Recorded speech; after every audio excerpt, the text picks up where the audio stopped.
காவேரி வந்து மனசு விட்டு பேசாமல் பிரியிறாங்க. இந்த சூழ்நிலையில் விஜய் வந்து காவேரி நினச்சி ரொம்ப ஃபீல் பண்ணுறதை பார்த்துட்டு தாத்தா ரொம்ப டென்ஷன் ஆகிறாரு. தாத்தா வந்து ஏன் இப்படிலாம் பண்ணுற அப்படின்னு சொல்லிட்டு கேட்குறாரு.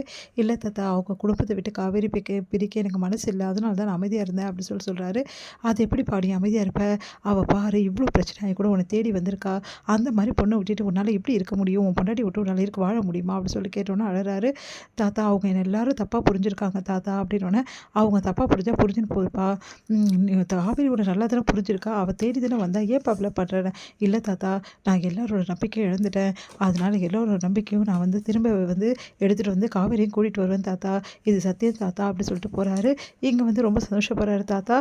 இங்கே வந்து என்ன பண்ணுறாரு, காவேரி வந்து எங்கே இருக்காங்கன்னு சொல்லிட்டு தேடி கண்டுபிடிக்கிறாரு. அதே மாதிரி காவேரி வந்து ஒரு வீட்டில் கொடுத்துட்றதுக்காக பக்கத்து வீட்டுக்கு கூடி போகிறாரு விஜய். அங்கே வந்து காவேரி கிட்ட வந்து என்ன பண்ணுறாரு, வந்தோடனே வந்து ரொம்ப சந்தோஷப்படுறாங்க காவேரி. விஜய் வந்தோடனே விஜய் வந்து காவேரி கிட்ட தன்னோட பொண்டாட்டி இருக்க இடத்துல தான் நான் இருப்பேன், என்னை யாரும் இங்கேருந்து அனுப்ப முடியாது அப்படின்னு சொல்லிட்டு எல்லாருக்கிட்டையுமே சொல்கிறாரு. அதெல்லாம் கேட்டு எல்லாருமே அதிர்ச்சி அடைகிறாங்க. விஜய் வந்து என்ன பண்ணுறாரு, காவேரி வீட்லேயும் வந்து வந்து எட்டி பார்க்குறது, அதுக்கப்புறம் காவேரி கிட்ட வந்து பேச வர்றது, அத்தை கிட்ட பேச வர்றது, அதேமாதிரி பாட்டிக்கிட்ட பேச வர்றது, இந்த மாதிரி வேலையெல்லாம் தொடர்ந்து பண்ணிகிட்ருக்காரு. இந்த பையன் ரொம்ப தொல்லை கொடுக்குறான். முதல்ல இந்த பையன் இருக்கிற இடத்துல நம்ம இருக்கக்கூடாது, இங்கேருந்து காலி பண்ணோமா, திடீர்னு காலி பண்ண முடியாதுமா. இப்போ தான் ரொம்ப கஷ்டப்பட்டு இந்த வீடை பிடிச்சிருக்கோம். இதை காலி பண்ணோன்னா வந்து 3 மாதம் வந்து டைம் ஆகுமாம்மா. நான் ஹவுஸ் ஓனர் கிட்ட கேட்டுட்டேம்மா.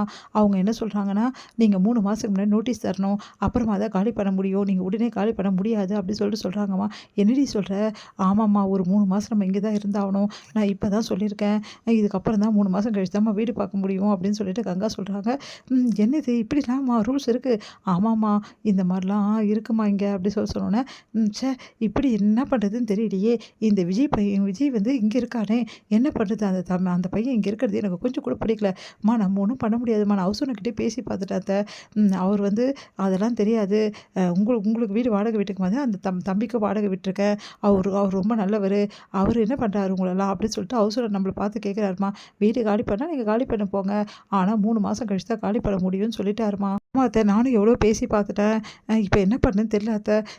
இங்கே பார்ப்பா, எப்படியாவது வந்து இந்த பையனை இங்கேருந்து அனுப்பணும். அதுக்கு என்ன வழி நம்ம யோசிப்போம் அப்படின்னோடனே, ஆமாம் ஆமாம், நானும் சும்மாவே விடமாட்டேன். அந்த விஜய் எப்படியாவது இங்கேருந்து போகிறதுக்கு நான் என்ன பண்ணணும்னு பண்ணுறேன். சரி, தாத்தா கிட்ட போய் பேசி பார்க்கலாம்ல. எதுக்கு தேவையில்லாமல் பெரியவரை தொல்லை பண்ணணும்னு பார்த்தேன். இது சரிப்படாது போல்ட்டுருக்கே. போயிட்டு நான் பெரியவர்கிட்ட பேசிட்டு வரேன். எப்படியும் இந்த பையன் வந்து இங்கே தொல்லை கொடுக்குறது நல்லாவே இல்லை. அவங்கக்கிட்ட பேசினா கண்டிப்பாக அவங்க தாத்தா சொல் பேச்சு இவன் கேட்டு தானே ஆகணும். ஆனால் விஜய் சொல்கிறத பார்த்தா தாத்தாவோட சம்மதத்தை வாங்கிட்டு தான் இங்கே வந்திருக்க மாதிரி இருக்குது அத்தை அப்படின்னு சொல்லிட்டு நம்ம குமரன் சொல்கிறாரு. என்னன்னாலும் சரி, நான் போய் பெரியவர்கிட்ட பேசுகிறேன். அப்போ தான் இதுக்கு ஒரு காலம் பிறக்கும். இந்த பையன் பண்ணுறதெல்லாம் கொஞ்சம் கூட சரியில்லை. சும்மா காவேரி பின்னாடி சுற்றி சுற்றி வந்தா அவள் மனசு எப்படி வந்து மாறும்? அவள் என்னென்னா சும்மா விஜயே பார்த்துட்ருக்கா. ஆமாம்மா, அவளோட முகமே சரியில்லை. ஆமாம்மா, அவளோட முகமே சரியில்லை. சும்மா அவள் புருஷனையே பார்த்துட்ருக்கா. புருஷன் சொல்லாதீங்க அத்தை, வேற என்ன சொல்கிறது? அவன் கட்டின தாலி வந்து இவன் கழுத்தில் இருக்குல்ல, பின்ன புருஷன் சொல்லாமல் வேற என்ன நான் சொல்கிறது? இங்கே பாருங்க அத்தை, நீங்களே இப்படி சொன்னால் நல்லாவா இருக்குது? அதனால தான் அந்த பையனும் அப்படி சொல்லிட்டு இருக்கான். சும்மா இருங்க அத்தை அப்படின்றாங்க சாரதா.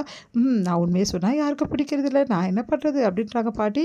இங்கே வந்து சரிம்மா, நீங்கள் கவலைப்படாதீங்க, நம்ம பார்த்துக்கலாம். இல்லடி, இதெல்லாம் வேலைக்கு ஆகாது, நான் போய் பெரியவகிட்ட பேசிட்டு வரேன் அப்படின்றாங்க. சொன்னால் கேளுங்கம்மா. இல்லை இல்லை, நான் பேசி தான் வரப்போகிறேன் அப்படின்றாங்க. இங்கே வந்து காவேரி வந்து ஐயோ, தாத்தா கிட்ட போய் பேசி விஜயை கூப்பிட்டுப்பாங்களோ, விஜய் இங்கே இருந்தால் தானே நம்மளை கூட்டிகிட்டு போவார். என்ன அம்மா இப்படி சொல்கிறாங்க? ஒரு வேளை தாத்தா வந்து விஜய் வந்து வா விஜய்ன்னு சொல்லிட்டா விஜய் போயிடுவாரா? விஜய் போகக்கூடாதே அப்படின்னு சொல்லிட்டு காவேரி வந்து மனசு கஷ்டப்படுறாங்க. கடவுளே, விஜய் போகக்கூடாதுன்னு சொல்லிட்டு வேண்டிக்கிறாங்க சாமிங்க.